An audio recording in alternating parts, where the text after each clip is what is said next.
K ಕೃಷ್ಣಪ್ಪನವರೇ ಹಾಗೂ ಪ್ರಧಾನ ಕಾರ್ಯದರ್ಶಿಗಳಾದಂಥ ಚೆನ್ನಕೇಶವ ಗೌಡರವರೇ ಹಾಗೂ ಎಲ್ಲ ವೇದಿಕೆ ಮೇಲೆ ಇರ್ತಕ್ಕಂಥ ಎಲ್ಲ ಪದಾಧಿಕಾರಿಗಳೇ ಹಾಗೂ ಜಿಲ್ಲಾ ಅಧ್ಯಕ್ಷರುಗಳೇ ಹಾಗೂ ಎಲ್ಲ ತಾಲೂಕಾ ಅಧ್ಯಕ್ಷರುಗಳಾಗ ಹಾಗೂ ಇಲ್ಲಿ ಬಂದಂತಹ ನನ್ನ ಎಲ್ಲ ಅಣ್ತಮ್ಮರೇ ಸೋದರಿಯರೇ, ಈ ಕೆಲವು ಸಮಸ್ಯೆಗಳ ಬಗ್ಗೆ ನಾವು ಗಂಗಾವತಿ ತಾಲೂಕಾ ಪಡಿತರ ವಿತರಕರ ಸಂಘದಿಂದ ಒಂದು 5-6 ವಿಷಯದ ಬಗ್ಗೆ ಒಂದು ಲೆಟರ್ನ ತಂದಿದ್ದೀವಿ. ಮಾನ್ಯ ಅಧ್ಯಕ್ಷರ ಮುಖಾಂತರ ಅದು ಸರ್ಕಾರಕ್ಕೆ ಒತ್ತಾಯ ಮಾಡಲಿ ಅಂತ ಹೇಳ್ತಾ ಮನವಿಯಲ್ಲಿ ಅದನ್ನ ನಮ್ಮ ಗಂಗಾವತಿ ತಾಲೂಕಾ ಸರ್ಕಾರಿ ಪಡಿತರ ವಿತರಕರ ಸಂಘದ ನಿರ್ದೇಶಕರಾದ ಚೆನ್ನಯ್ಯ ಸ್ವಾಮಿಯವರು ಓದಿ ಹೇಳ್ಬೇಕಂತೇಳಿ ಅವ್ರಿಗೆ ವಿನಂತಿ ಮಾಡ್ತೀನಿ. ಜನರ ನಂಬಿಕೆ ನಮ್ಮ ಶಕ್ತಿ, ಸಂಘದ ಶಕ್ತಿ ಒಗ್ಗಟ್ಟಿನ ಶಕ್ತಿ ನಿಸ್ವಾರ್ಥ ಸೇವೆಯಲ್ಲಿ ಎಂದು ನೆನೆಸುತ್ತಾ ಗಂಗಾವತಿ ತಾಲೂಕು ಸರ್ಕಾರಿ ಪಡಿತರ ವಿತರಕರ ಸಂಘದಿಂದ ಮಾನ್ಯ ನಮ್ಮ ರಾಜ್ಯಾಧ್ಯಕ್ಷರಿಗೆ ಮನವಿಯನ್ನು ಸಲ್ಲಿಸ್ತಾ ಇದ್ದೇವೆ. ಕೆಲವೊಂದು ವಿಷಯಗಳನ್ನು ಇಟ್ಟು ಪ್ರಥಮವಾಗಿ ಪಡಿತರ ವಿತರಣೆಯ ಸಮಯ ಬದಲಾವಣೆ ಕುರಿತು ಪ್ರಸ್ತುತ ಸರ್ಕಾರ ಬೆಳಗ್ಗೆ 6 ಗಂಟೆಯಿಂದ 10 ಗಂಟೆವರೆಗೆ ಪಡಿತರ ವಿತರಣೆ ಸಮಯ ನಿಗದಿಪಡಿಸಿರುವುದು ಪಡಿತರ ವಿತರಕರ ಹಾಗೂ ಸಿಬ್ಬಂದಿಗೆ ತೀವ್ರ ತೊಂದರೆಯನ್ನು ಉಂಟು ಮಾಡುತ್ತದೆ. ಸುಮಾರು 16 ಗಂಟೆಗಳ ಕಾಲ ಅಂಗಡಿಯನ್ನು ತೆರೆದಿಡಬೇಕಾದ ಪರಿಸ್ಥಿತಿ ನಿರ್ಮಾಣವಾಗಿದ್ದು ಆರೋಗ್ಯ, ಕುಟುಂಬ, ಜೀವನ ಹಾಗೂ ಆಡಳಿತಾತ್ಮಕ ಕಾರ್ಯಗಳ ಮೇಲೆ ಪ್ರತಿಕೂಲ ಪರಿಣಾಮ ಬೀರುತ್ತದೆ. ಆದ್ದರಿಂದ ಪಡಿತರ ವಿತರಕರ ಹಿತದೃಷ್ಟಿಯಿಂದ ಪಡಿತರ ವಿತರಣೆಯ ಸಮಯವನ್ನು ಪರಿಶೀಲಿಸಿ ಮೊದಲು ಇದ್ದಂತಹ ಸಮಯವನ್ನು ನಿಗದಿಪಡಿಸುವಂತೆ ಸರ್ಕಾರದೊಂದಿಗೆ ಚರ್ಚಿಸಿ ಕ್ರಮ ಕೈಗೊಳ್ಳಬೇಕೆಂದು ಮಾನ್ಯ ಅಧ್ಯಕ್ಷರಲ್ಲಿ ಮನವಿ ಮಾಡಿಕೊಳ್ಳುತ್ತೇವೆ. ಎರಡನೇ ವಿಷಯ, ಪಡಿತರ ವಿತರಣೆ ಸಮಯದಲ್ಲಿ ಸರ್ವರ್ ಸುಗಮವಾಗಿ ನಿರ್ವಹಿಸುವ ಕುರಿತು ಈ ತಿಂಗಳ 2 ಬಾರಿ ಬಯೋಮೆಟ್ರಿಕ್ ದೃಢೀಕರಣ ಕಡ್ಡಾಯಗೊಳಿಸಿರುವುದರಿಂದ ಸರ್ವರ್ ಮೇಲೆ ಹೆಚ್ಚಿನ ಒತ್ತಡ ಉಂಟಾಗುತ್ತದೆ. ಇದರಿಂದ ಫಲಾನುಭವಿಗಳು ಹಾಗೂ ಪಡಿತರ ವಿತರಕರು ಅನಧಿಕೃತ ಗಂಟೆಗಟ್ಟಲೆ ಕಾಯುವ ಪರಿಸ್ಥಿತಿ ನಿರ್ಮಾಣವಾಗುತ್ತದೆ. ಆದ್ದರಿಂದ ಸರ್ವರ್ ಸಾಮರ್ಥ್ಯವನ್ನು ಹೆಚ್ಚಿಸಿ ಯಾವುದೇ ತಾಂತ್ರಿಕ ಸಮಯ ಆಗದಂತೆ ಕ್ರಮ ಪಡಬೇಕಾಗಿ ವಿನಂತಿಸಿಕೊಳ್ಳುತ್ತೇವೆ. ಹಾಗೂ ಮೂರನೇ ವಿಷಯ, ಇಕೆವೈಸಿ ಪ್ರೋತ್ಸಾಹಧನ ಬಿಡುಗಡೆ ಕುರಿತು ಇಕೆವೈಸಿ ಕಾರ್ಯವನ್ನು ಯಶಸ್ವಿ ಪೂರ್ಣಗೊಳಿಸಿ ಸುಮಾರು 7 ರಿಂದ 8 ವರ್ಷಗಳ ಪೂರ್ವಗೊಳಿಸಿದ್ದು ಪಡಿತರ ವಿತರಕರಿಗೆ ಸರ್ಕಾರದ ಘೋಷಿಸಿರುವ ಪ್ರೋತ್ಸಾಹಧನವನ್ನು ತಕ್ಷಣ ಬಿಡುಗಡೆ ಮಾಡುವಂತೆ ಕ್ರಮ ಕೈಗೊಳ್ಳುವಂತೆ ಮಾನ್ಯ ಅಧ್ಯಕ್ಷರಲ್ಲಿ ನಮ್ಮ ಸಂಘವು ವಿನಂತಿಸುತ್ತದೆ. ಹಾಗೂ ವಯೋವೃದ್ಧರ ಹಾಗೂ ಅಂಗವಿಕಲರ ಆಧಾರ ಓಟಿಂಗ್ ಮೂಲಕ ಪಡಿತರ ವಿತರಣೆ ಈ ಒಂದು ಸಂದರ್ಭದಲ್ಲಿ ಅದು ವಯೋವೃದ್ಧರು ಮತ್ತು ಅಂಗವಿಕಲರಿಗೆ ಪಡಿತರ ವಿತರಣೆ ಮಾಡುವುದು ಬಹಳ ಕಷ್ಟಕರವಾಗಿರುವುದರಿಂದ ಬಯೋಮೆಟ್ರಿಕ್ ನೀಡಲು ಸಾಧ್ಯವಾಗದ ವಯೋವೃದ್ಧರು ಹಾಗೂ ಅಂಗವಿಕಲ ಫಲಾನುಭವಿಗಳಿಗೆ ಆಧಾರ ಓಟಿಂಗ್ ಮೂಲಕ ಪಡಿತರ ಪಡೆಯಲು ಶಾಶ್ವತ ಅವಕಾಶ ಕಲ್ಪಿಸುವಂತೆ ಸರ್ಕಾರಕ್ಕೆ ಮನವಿ ಸಲ್ಲಿಸಿ ಅಗತ್ಯ ಕ್ರಮ ಕೈಗೊಳ್ಳಬೇಕೆಂದು ಮಾನ್ಯ ಅಧ್ಯಕ್ಷರಲ್ಲಿ ಈ ವಿಷಯ ಕೂಡ ಮನವಿ ಮಾಡಿಕೊಳ್ಳುತ್ತೇವೆ.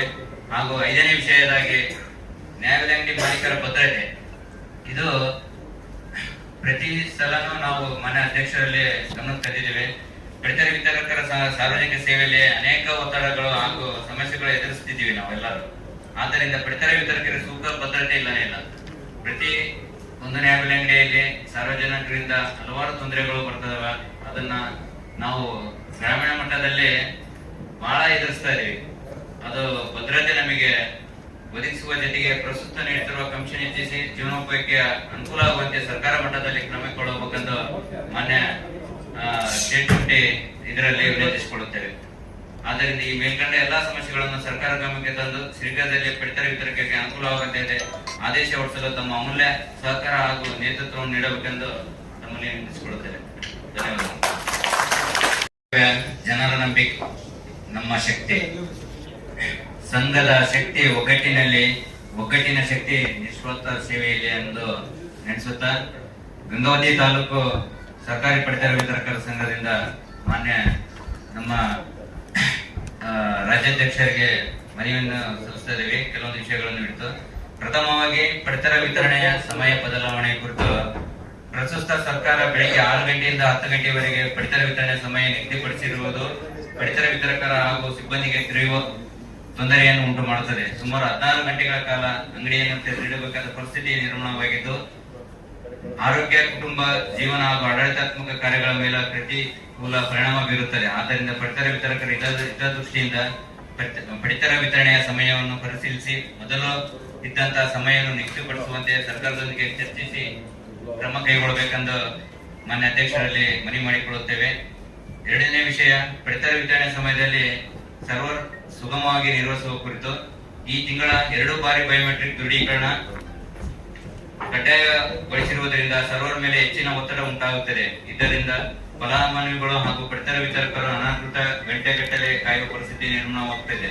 ಆದ್ದರಿಂದ ಸರ್ವರ್ ಸಾಮರ್ಥ್ಯವನ್ನು ಹೆಚ್ಚಿಸಿ ಯಾವುದೇ ತಾಂತ್ರಿಕ ಸಮಯ ಆಗದಂತೆ ಕ್ರಮ ಕೊಡಬೇಕಾಗಿ ವಿನಂತಿಸಿಕೊಳ್ಳುತ್ತೇವೆ.